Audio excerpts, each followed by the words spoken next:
Good morning, Downieville.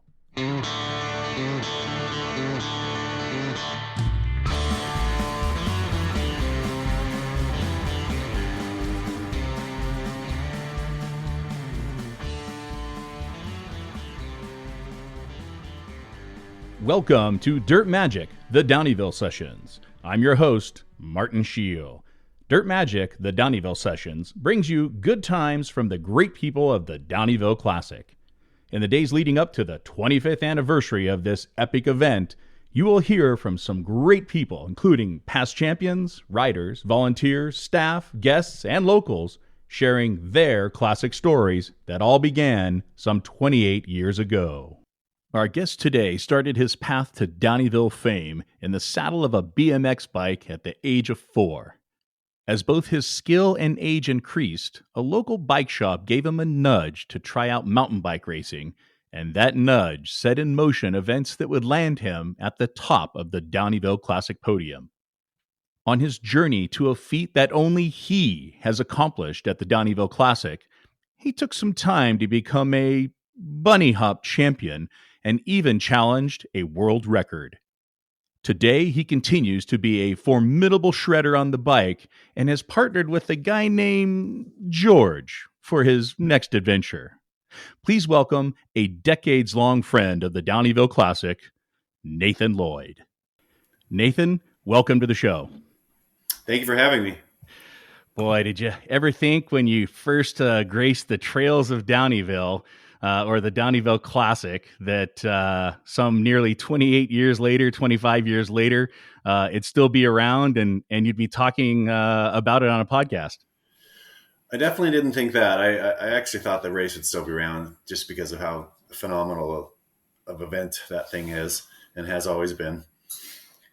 Yeah, it's been quite a run from the Coyote Classic to the Downieville Classic. Helped launch the Sierra Beach Trail Stewardship, and even future events. And we had a running event, the La Sierra Endurance Run, and of course our still ongoing Lost and Found Gravel Festival. Even produced Grinduro there for Giro for a few years, and we'll be looking to our own Mountains to Meadows coming back. But yeah, it's been a journey for sure, and going back, more than two decades for many of us and yourself as well. Do you remember what was the first year that you raced Downieville, if you remember? It was 98. Oh, it was. Wow. 1990, pre-2000. Yes. So that was actually probably the first year of the Downieville Classic being transferred over, or was it still the Coyote Classic? It was Downieville. Yeah, it was Downieville. Yeah, because 95, 6, and 7. Yeah. Because I still have my pint glasses, so yes. Oh, yeah, boy, those are, hindsight, of course, with anything, like buying Apple stock, 40 years ago, hindsight always being 2020. But yeah, those pint glasses, I wish we probably could get a conglomerate of folks together and get the full set of every single one that was produced, and then including our stainless versions now from Clean Canteen. But yeah, that would look pretty interesting in a trophy case for sure. Yes, it would. And make us feel even older. so prior to Downieville, how did Nathan Lloyd get into cycling? I mean, what was the impetus? Start as a little kid, and maybe just give us a little background on you, where you grew up, and how you got into cycling. Yeah, for sure. I started riding when I was 4 and lived up in Eureka, California. And then we moved to the Bay Area, mainly the East Bay, and then up into Sonora. And that's where I went to high school. And then I really got into BMX racing and, freestyle and kind of anything a BMX bike could do, I wanted to do on one. Going into college, I moved to Santa Cruz with some friends, and ended up the first year running into John Brown, who owned Family Cycling Center for forever until just a couple of years ago. And he talked me into racing. So I just never really thought of racing. I don't know. Actually, I should take that back a little bit. My mom found this old flyer from for some mountain bike race, and we didn't really even know what a cross country mountain bike race was. I didn't end up getting to do that one, but later when I met John, he got me into it, and that's really what it. And I think it was the Tahoe Roubaix. Do you ever remember that race at all? Oh, absolutely. Yep, absolutely. So that was my very first race, and people had gone on to the course and gotten rid of the markers, so we got lost. And I think I was out there a good 3 hours, 4 hours, and absolutely shattered. And just he had to sit me down and get me food. And back then, when they of course always fed racers at the end of the race, and I could not believe how brutally hard that physical event was. But then at the exact same time, I was hooked, and I wanted to get strong and fit and do more races. It's more times than not when I talk to folks that, really got into cycling, mountain, road, gravel, you name it, BMX. A lot of folks started with BMX, especially those that went on to any type of downhill or enduro, or something like Crankworks, where those skills, that you learned as a kid, would come back, and, you're sitting there in school going, this algebra, it's not going to help me. Geometry, what is this? But I tell you what, that BMX bike, if you only knew, that's going to help me tremendously. Yeah. And bike shops, and more time than not, the local bike shop, or, a legendary bike shop, or one that's been around that, where as a kid you walked in and were just in awe of everything. And, conversations with pro riders and other riders that, they started off sweeping the floor, taking out the trash, learning how to wrench on bikes just a little bit, doing tires and that type of thing. And ultimately, those small shops have probably produced, multiple generations of expert pro riders and those that love the sport. Oh yeah, for sure. So, after that, was it all mountain bike, or did you do both road racing and mountain bike racing and BMX? I mean, was there a time where you were doing it all together? No, I honestly bought a mountain bike because I thought, well, I'm going to college. I think I'm done BMX racing, and that was '87. I won nationals in Stockton, and then it was now it was ready for my senior year. And then into college, I thought I'll buy a mountain bike because that sounds fun. I'm probably going to want to commute to school, and I might as well want to be able to hit jumps and hop off curbs and stuff. I had no interest in getting a road bike. But then living in Santa Cruz, it's such a cycling hub in Mecca, and the group rides there just out of this world. And so I got a road bike and started doing those. And, you have Daryl Price showing up, and, later just, fast guy after fast guy. But, I started this, so of course, I'm racing cross country bikes. I'm racing, some downhills, and then I'm racing road bikes and doing crits and road races. And,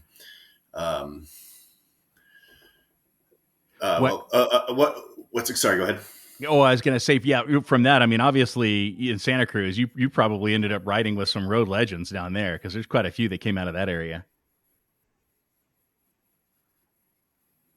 Yes. And I think it was Andy, was it Paulin? I think he was an Olympian, if I remember correctly. He was there, and he was, he was a mentor, and he was, I'd do an attack in a group ride, and I'd hear him back there, cheering me on, just, just to try. And, it was fun. I was 20, 21 at that point, and,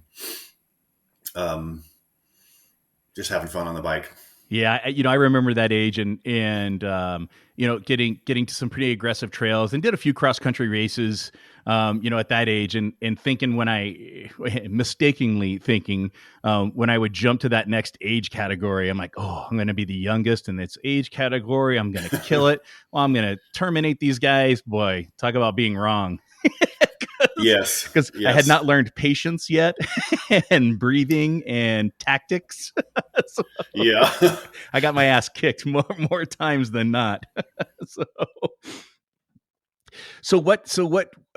What got you to the pro level? I mean, that's a significant change. I mean, I was a recreational racer. I think I finally got up to, a few expert categories here and there, but making that jump, I mean, obviously I didn't have the talent to get to pro, but how did that determine for you? Was it you? Was it someone else? I mean, what made that transition to really make the investment and go, hey, I'm gonna be a professional cyclist?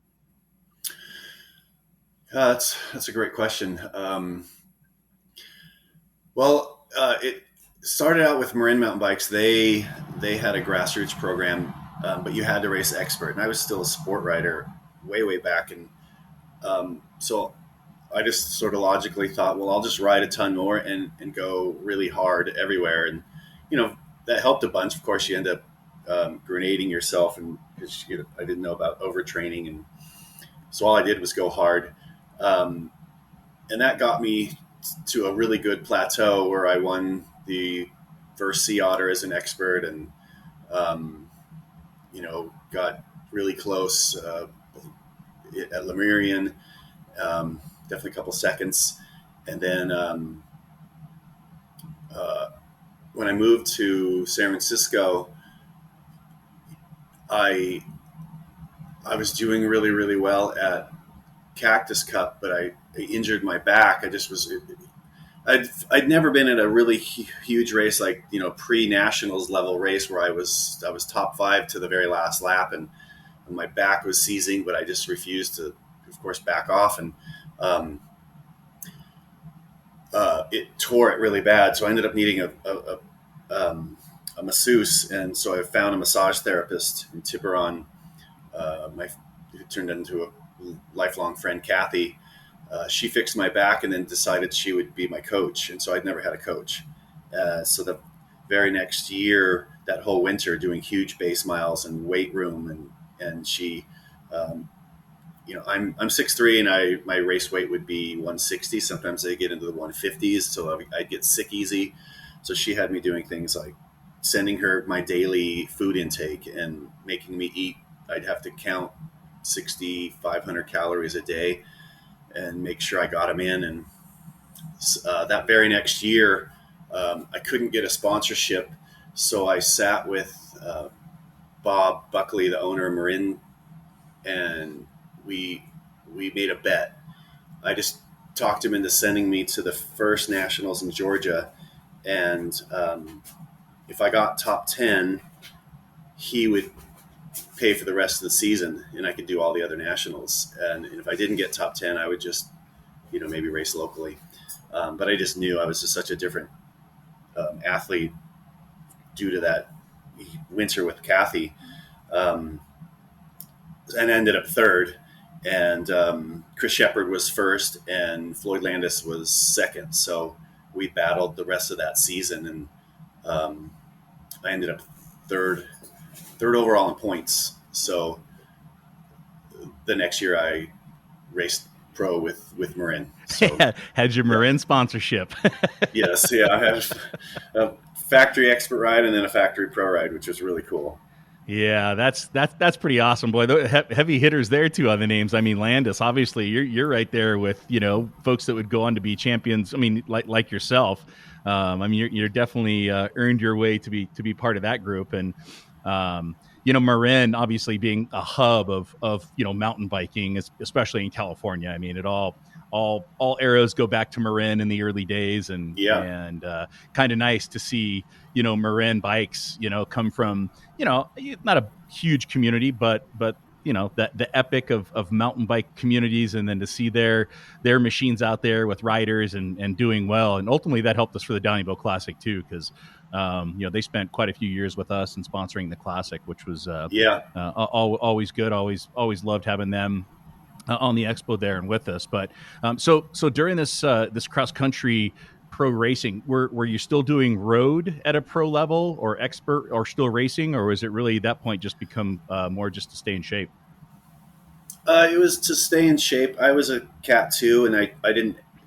Um, I personally didn't have any reason to push to be a one, or I didn't think I don't know. I did crits and road races just to stay in shape and have fun, and it was it's such a different your brain's in such a different space in a road race than a cross country race. I preferred always the ballistic hour and a half to 2 hours personally, but it was of course fun to go. Then you go do a 4 to sometimes 5 hour road race, and I don't know, you get to see all the big hitters there and the people that are impressive, and it was just fun. It was really fun, but I was really focused on cross country.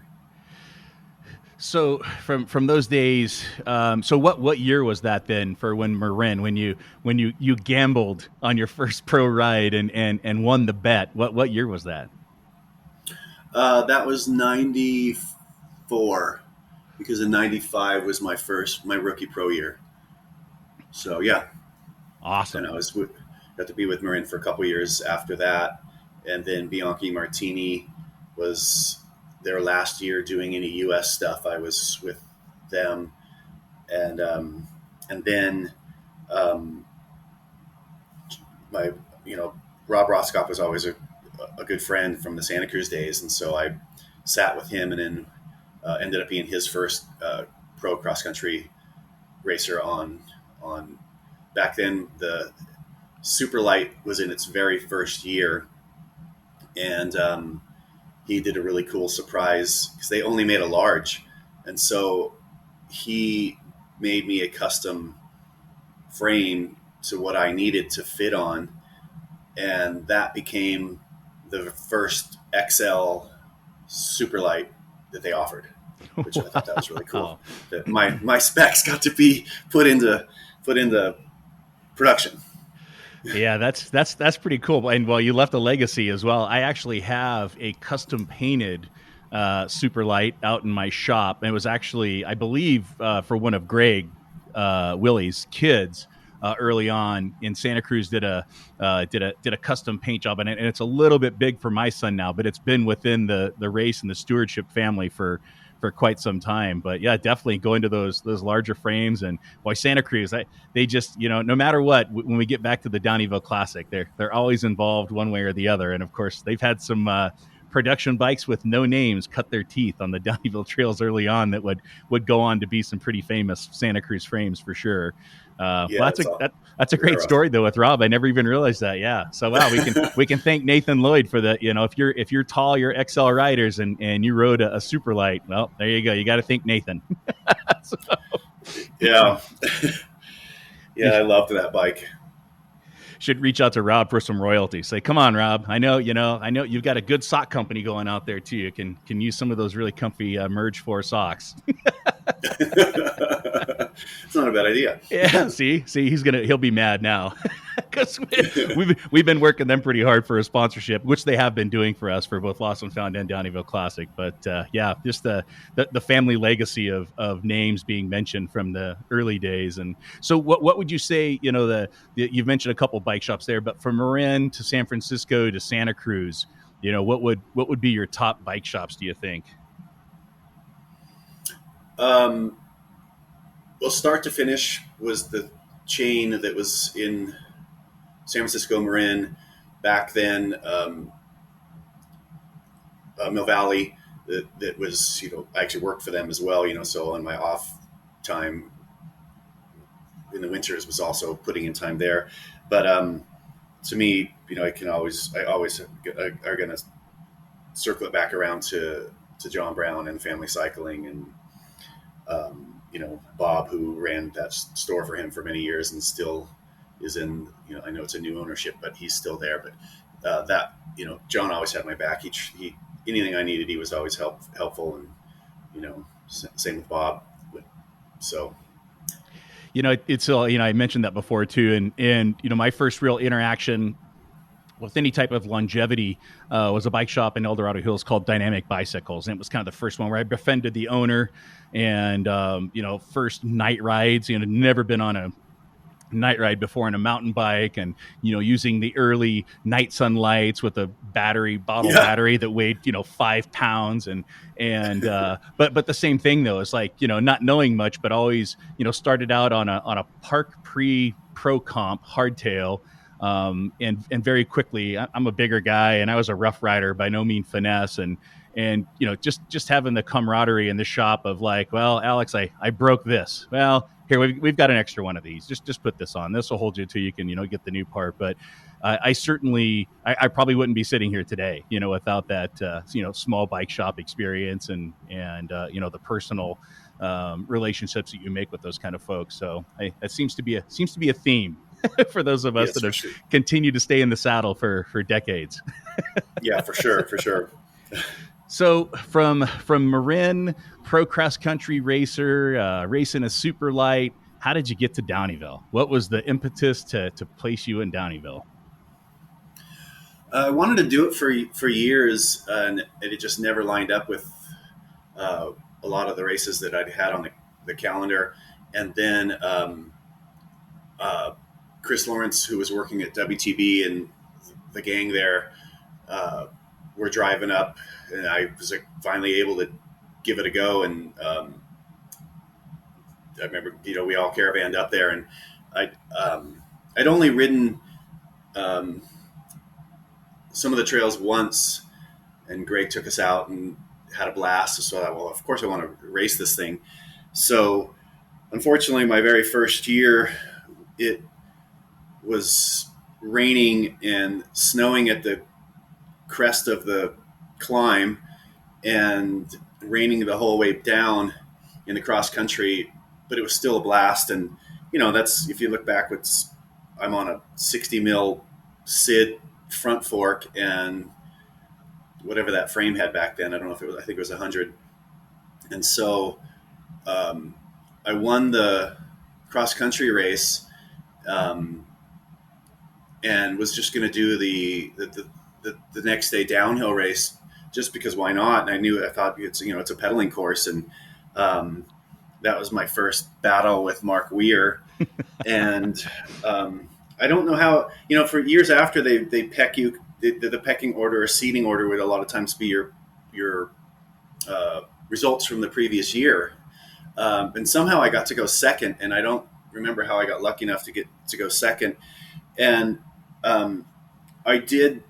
They weren't making you use one bike, but I only had one bike. But my quote unquote downhill setting was I had a prototype long travel Sid that might have been 80, and I shortened my stem, and that was my downhill setup. I was on WTB Nano Raptors because that's what I raced cross country on. So I just basically did it as a, I remember Mark showing up with pads and big tires, and it was snowing at the top, and I was in full Lycra, being teased because I was the one Lycra guy there, and it was miserable. It was so cold, and we were same kind of thing, just snowing, and I could, towards the bottom, I could see his tracks, and he was kind of S-ing back and forth, so I could tell he was laboring, and versus coming through just sort of pinned through some of that fast fire road sections. And sure, I thought, if I don't lose too much on the downhill, I got to be making up a ton of time on him everywhere else. And I crossed the line, and I could see his face, and he was bummed because he's watching the stopwatch, and I ended up beating him by a couple minutes, which was really, really cool. But then, of course, that was the last year he ever showed up with pads and thick gear. Yeah. And so he took to the Lycra, believe me. Yes, he did. Yeah. And the skin suit was born for Mark Weir. Yes, it was. So yeah, then the next year, I was third to Daryl Price and Damon Cluck before Damon went off to, postal riding and craziness. And then I flatted and that was Mark's first win. So that Yeah, was, I only got to beat him once. Did you still come across the line though on that? You fratted on your front tire, didn't you? As I remember. I think so, yeah. And I thought it was probably stupid. I thought it was faster to just pedal it out, and that was a definite mistake. I tell you, standing at that finish line with a microphone for many years, I've seen some pretty ragged wheels come both front and rear for folks who are like, I'm not walking, I'm pedaling this damn thing across that finish line, and just roaching, expensive wheels, tires completely gone, or it's been zip tied on or taped on with whatever they had in, their little tool bag just to get back to Downieville because they didn't want to walk. So. Yeah, for sure. Well, Nathan, so that was 98.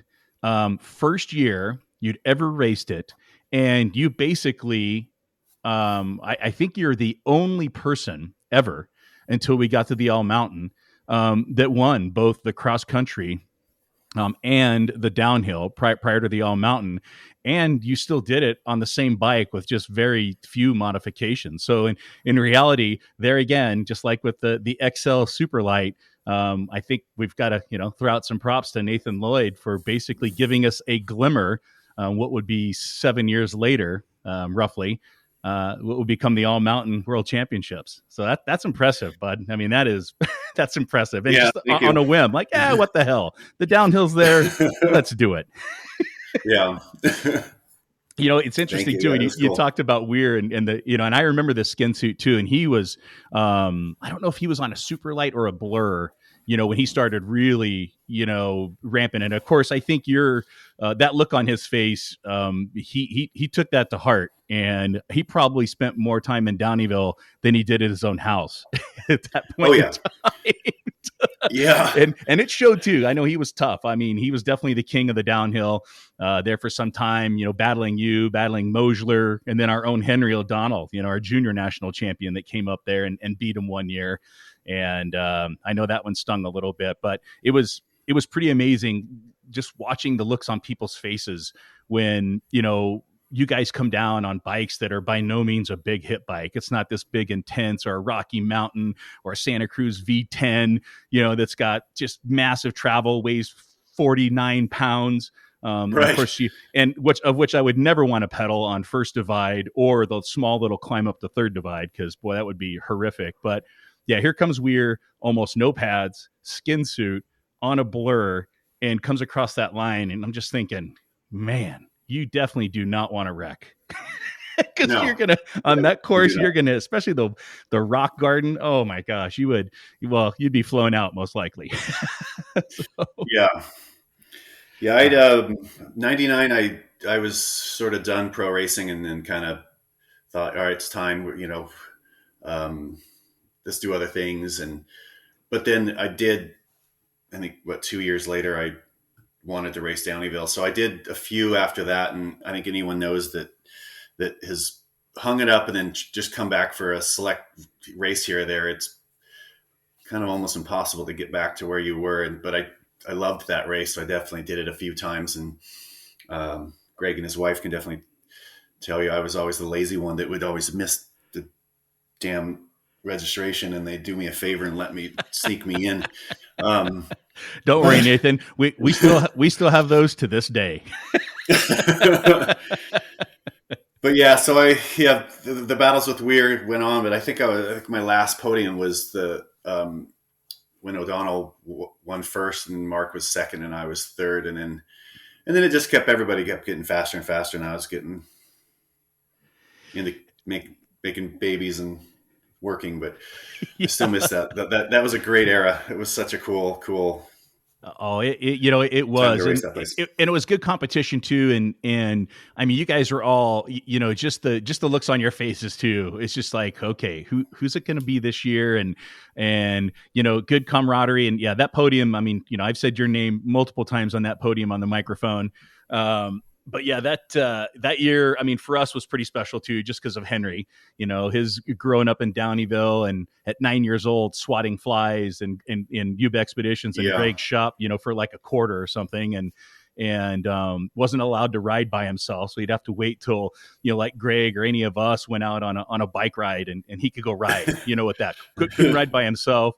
And then, went on to become a junior national champion. And now we have two of those. We are one of our board members and longtime volunteers, our medical doctor, Dr. Rob, his daughter, Erin Bixler, last year was the Enduro World Series junior national champion and went over to Europe to represent the U.S. So Downieville's has had quite a few grace the trails, and even locally or within an organization produced a couple. So good times all around. And those were too. Boy, those were some fun times, and I think it's just kind of extrapolated till today. We've always tried to keep that vibe. And, you talked about like feeding athletes, after the race, and that became super important to us too. It's like, what can we do? What can we do for someone that's riding?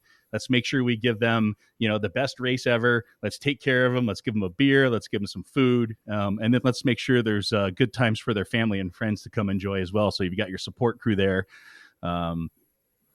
Definitely good times. That's so important. Yeah. So if between the two over your years of racing the classic, what's your favorite course? Do you like the cross country better or the downhill? And of course, understandably, they overlap a little bit, but which one's your favorite? I think I'd still go back to my roots of the cross country. I say roots, even though I think BMX is always what's helped downhill, but I like it because it's such a hard climb. But then that downhill, you get rid of all the guys that are just climbers, and you need fast skills, and you need to be able to flow, and it's got just that blend of everything. You're finally finished with that climb, and you got the rollers of the fire roads, and it's so pretty. And I think it's the only race that I've ever done where you end up a few thousand feet below where you started, or a couple thousand. It's so unique. And 27 miles further from where you started. Yes. But again, also that's, there's no downhill like that I've ever been on. That's, you're 30 to 40 minutes of a downhill. It just seems like it's a magical downhill. Yeah, it is. I mean, it's definitely different. It's unique, and I think that's probably what helped us, stay a very successful event over the years. I mean, granted, once we went all mountain, that's unique. Exact same bike, no modifications.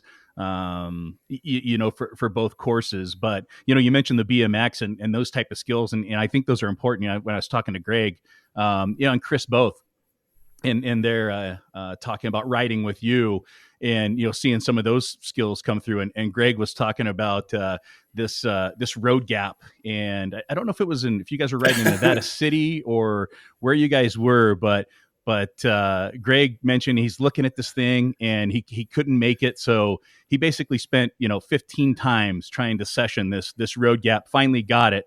And much to his dismay, your first try, no look, tabletopped it. And he went, "Yeah, that was fun." And he just was like, "Really?" So those skills can definitely help. Yes, they can. So that was Nevada City. Yes, it's in Nevada City. Yeah. Oh, good riding down there too. So there's always just all the way up to Downieville. It's good stuff all around. What would you consider either your most memorable or craziest moment with the Downieville Classic? The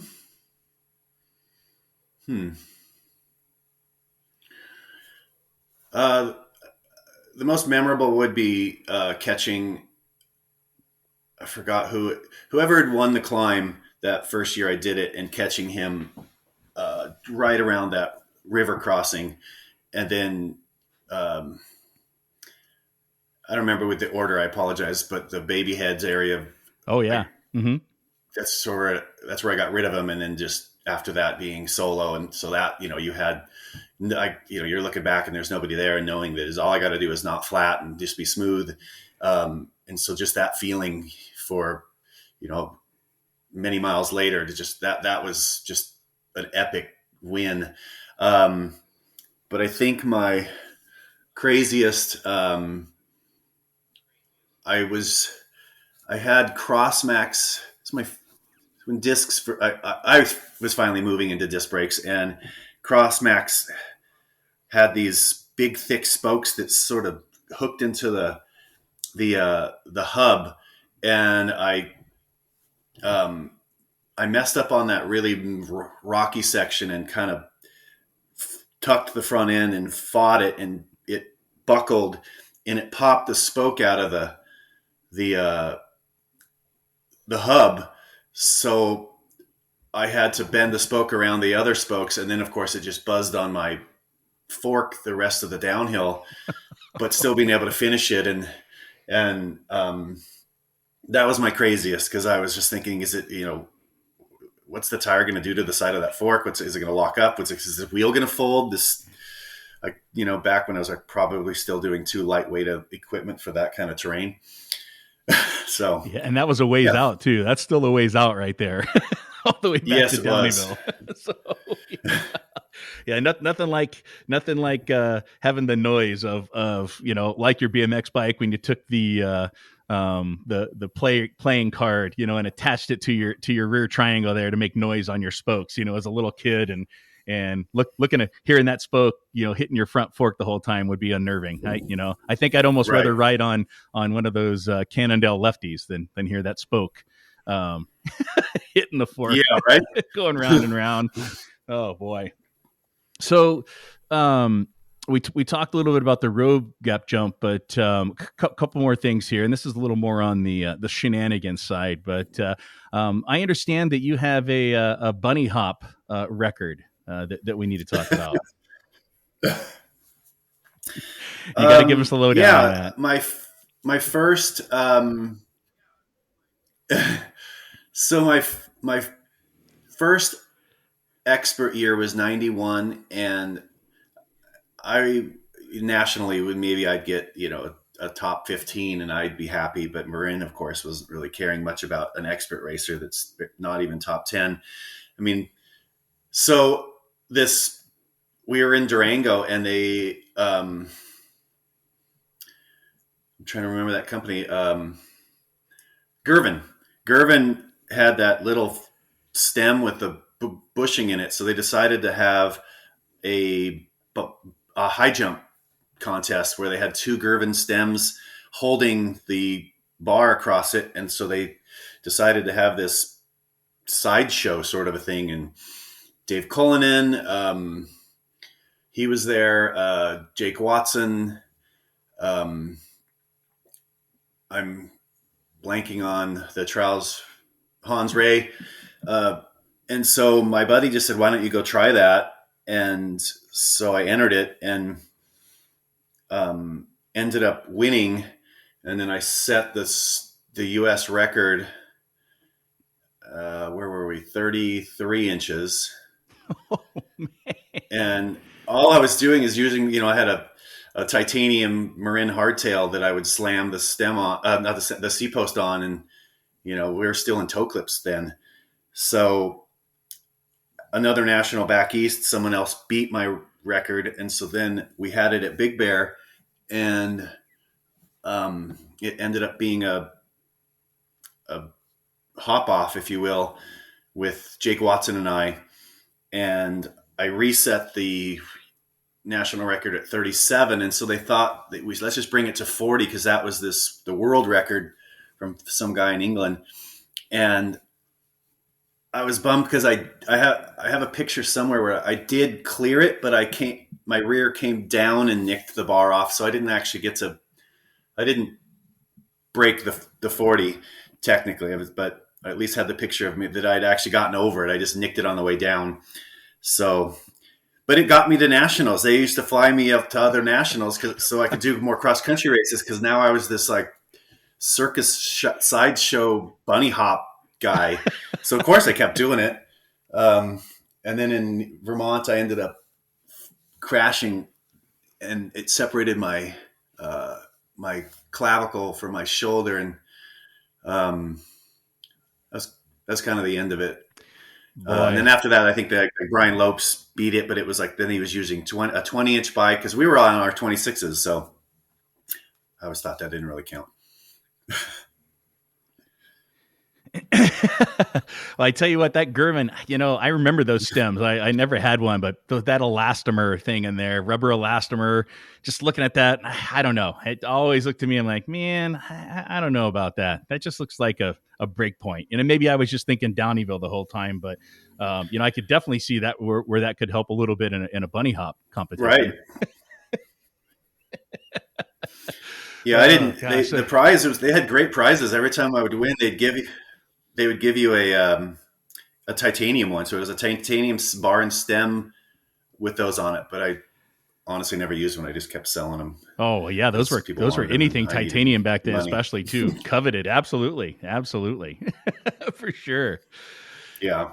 So from bunny hop champion, let's move to the zombie apocalypse, because from I understand that you have a well-seasoned suburban end of days capable that's basically ready for the zombie apocalypse in case it comes. So tell me about this adventure machine.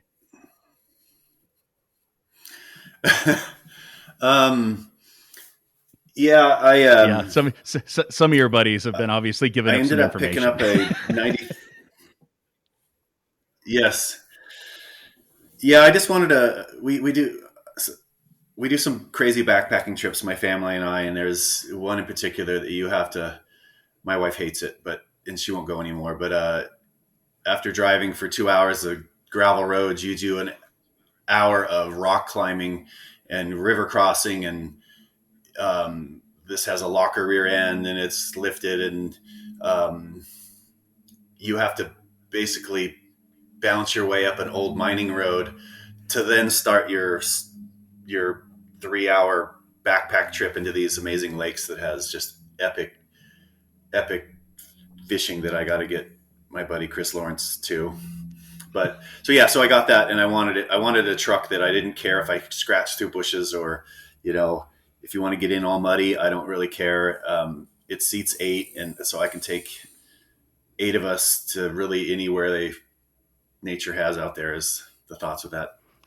The truck just doesn't care. It doesn't give a damn. So my wife and I appropriately got license plates so that it's called the Honey Badger.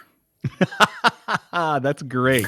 That's an appropriate license plate. Well, you're going to have to keep some of those areas kind of secret, in case that apocalypse ever does come, or the next pandemic comes around. At least you've got your machine to get the heck out of Dodge and find some serenity amongst no people, or very few anyway. Hey, Nathan, again, just wanted to say thanks for being on the show, taking time out to be on Dirt Magic, the Downieville Sessions, and of course for the many years of supporting the Downieville Classic.